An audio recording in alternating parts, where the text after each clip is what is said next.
Well, the first time I fell in love with entertainment is actually in the book. A couple of times in the book. One time I got a cassette recorder and I started doing some impersonations and whatnot. And then there was another time when I was being a class clown and I got a reaction that I just loved and it just became a drug.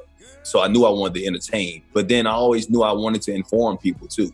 But the way I got into sportscasting was funny because I wanted to entertain, I wanted to inform, but I didn't necessarily want to tell people bad news. So I wanted to get into sportscasting because even if I'm telling somebody that their team lost, they ain't gonna die. You know what I mean? It ain't the end of the world. So that's one of the reasons why I kind of got into sports journalism in the beginning, and I'm trying to make the transition and doing other things in my life now, man. But yeah, I mean, it's just like, it's funny how things happen, man, how your life changes and perspective, man. But I just kind of always knew that this is my career path and what I wanted to do. I hate when people say stay in your lane because you didn't buy my lane, so I'm not going to stay in the lane. So unless you buy the lane and you control that lane, you can't tell me to stay in the lane. And even then, I'm probably going to jump in somebody else's lane too, and I'm going to jump in all these different lanes that I got for myself.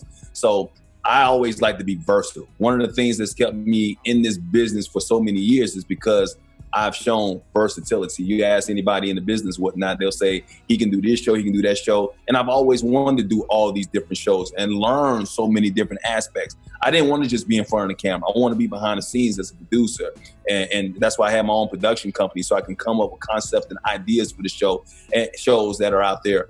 Not even just broadcasting, but acting, being an author, doing all these different things. And when you talk about being in your lane, people say stick to sports and just do this, or you just, stick to being a broadcaster, whatever. But you're so much more than just a broadcaster. You're a son, you could be a husband, you could be a brother. I was in the military, I had a top secret clearance, whatnot. I can speak on government issues.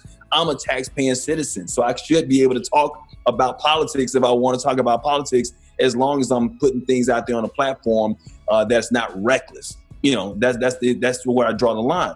But so I always tell people, when people say stay in your lane, like, they don't know how many lanes you got. So if I'm gonna stay in my lane when it comes to that, because I got several lanes. I got 5 or 6 different lanes. I can just choose what lane I want to be in that particular day. And I implore other people to do the same thing. Find out what your niche is, find out what your passion is, and focus on that. I'm not saying that you should have like 5 or 6 things that's taking you away and you're not focused on one main thing that's kind of driving you or whatever, but there's nothing wrong with having all these different ideas and all these different lanes that you can go into every now and then.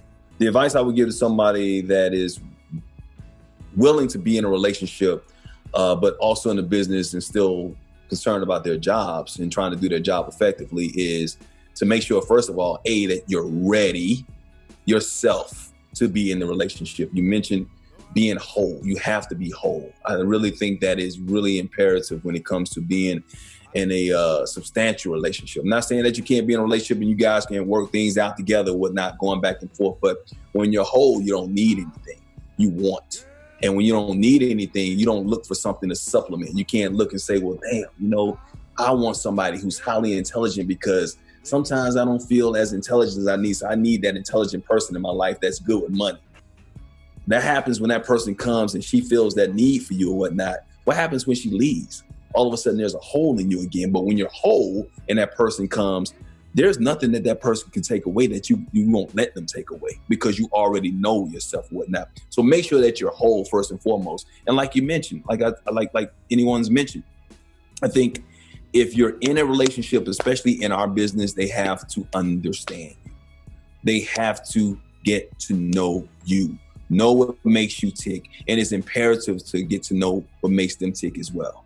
That is so important. Find out what your idiosyncrasies are, find out what your characteristics are, find out what are the things that drive you or whatever. They need to know that type of stuff, and they need to understand and be focused on that and help you out and help you get through the process and build, because it's a partnership, right? If it's a partnership, you're the CEO and she's the COO, then you're going to build a partnership. Every Fortune 500 company has that.